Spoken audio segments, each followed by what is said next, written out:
امیدوارم هر کجای این دنیا هستین حال دلتون عالی باشه.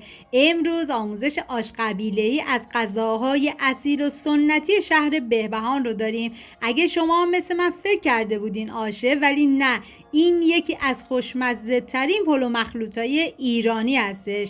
بریم که با هم دیگه درستش کنیم. مواد لازم: گوشت، نخود دولپه شده، کشمش، لیمو عمانی یا گرد لیمو، پیاز. ادویه هم شامل فلفل سیاه، فلفل قرمز، ادویه کاری، نمک و زردچوبه هستش. من اندازه‌های دقیقم داخل دیسکریپشن براتون نوشتم.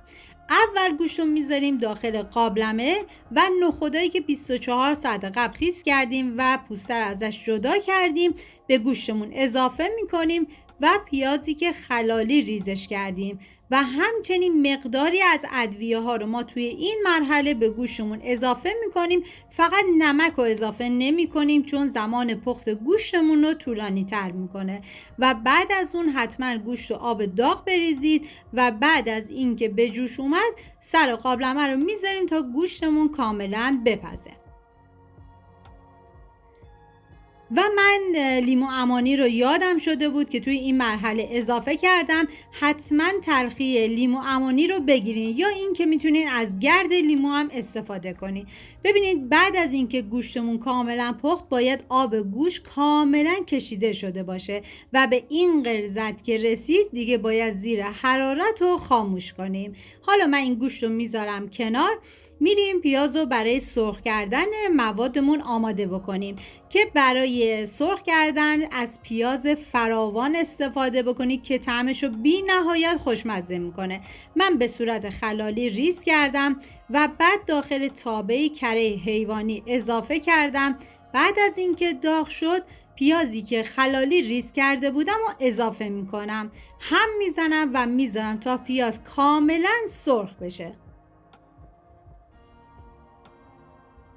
و بعد از سرخ شدن حالا ادویه ها رو بهش اضافه میکنیم. زردچوبه که توی این مرحله من ادویه کاری رو به پیاز اضافه کردم و فلفل قرمز، نمک، فلفل سیاه. هم میزنیم تا ادویه ها کاملا با پیاز مخلوط بشن و میذاریم تا عطر ادویه ها آزاد بشه.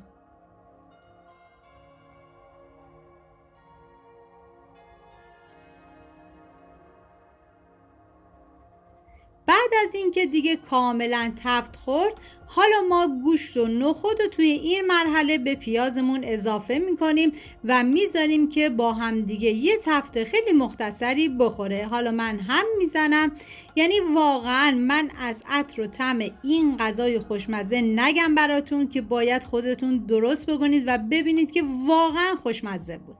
حالا هم میزنم و بعد از اون حالا کشمش رو بهش اضافه میکنم. ببینید توی رسیپی اصلیش کشمش رو تو همین مرحله که من اضافه کردم باید اضافه بکنید، ولی اگر بعضی از عزیزان کشمش رو دوست نداشتن میتونن که زمانی که برنج دم کشید تموم شد پیاز داغ کنن و کشمش هم باش تفت بدن برای تزیین برنجشون استفاده بکنن. حالا دیگه اینجا مواد من ببینید دیگه کاملا آماده شد و من یه هم دیگه میزنم و بعد از اون زیر حرارت رو خاموش میکنم. میریم برای پختن برنج. من داخل قابلمه آب ریختم و بعد از اینکه جوش اومد برنج رو بهش اضافه کردم. ببینید همیشه گفتم برای برنج هایی یا مخلوط یا تهچینی برنجتون که کمی زنده تر بود بردارید وگرنه که برنجتون حالت کته‌ای میشه. و بعد داخل قابلمه من کره اضافه کردم و بعد از اون تدیگ مورد نظرتون رو بذارید و بعد از اونم لایه اول ما برنج میریزیم و لایه بعدی بقیه مواد گوشتی رو. این کار تکرار میکنیم تا زمانی که کاملا تموم بشه. ببینید بسته به ذائقه خودتون در مرحله آخر که دیگه کاملا برنج و ریختی تموم شد، میتونید 2 قاشق غذاخوری شیره خرما و 2 قاشق غذاخوری سرکه رو با هم مخلوط کنید و روی برنج بریزید و بذارید دم بکشه، که اگر مثل من دوست نداشتید میتونید این کار رو انجام ندید، ولی توی رسیپیش این بود. حالا من مواد رو میریزم و بعد برنج رو میریزم. واقعا دم این بهبهانی‌های عزیزم گرم با این غذای عیونی و خوشمزه‌شون. و دیگه میذارم به مدت 1 ساعت و 15 دقیقه برنج من دم بکشه. توی این فاصلم زعفرون روی برنجم میریزم و بعد از اون میذارم دیگه تا 1 ساعت و 15 دقیقه و بعد از اون اینم از غذای خوشمزه ما. امیدوارم از این ویدیو خوشتون اومده باشه و اگر تا الان کانال رو سابسکرایب نکردی خوشحال میشم سابسکرایب کنید. مرسی که مثل همیشه تا آخر این ویدیو همراه من بودید. تا یه خوشمزه دیگر، بدرود.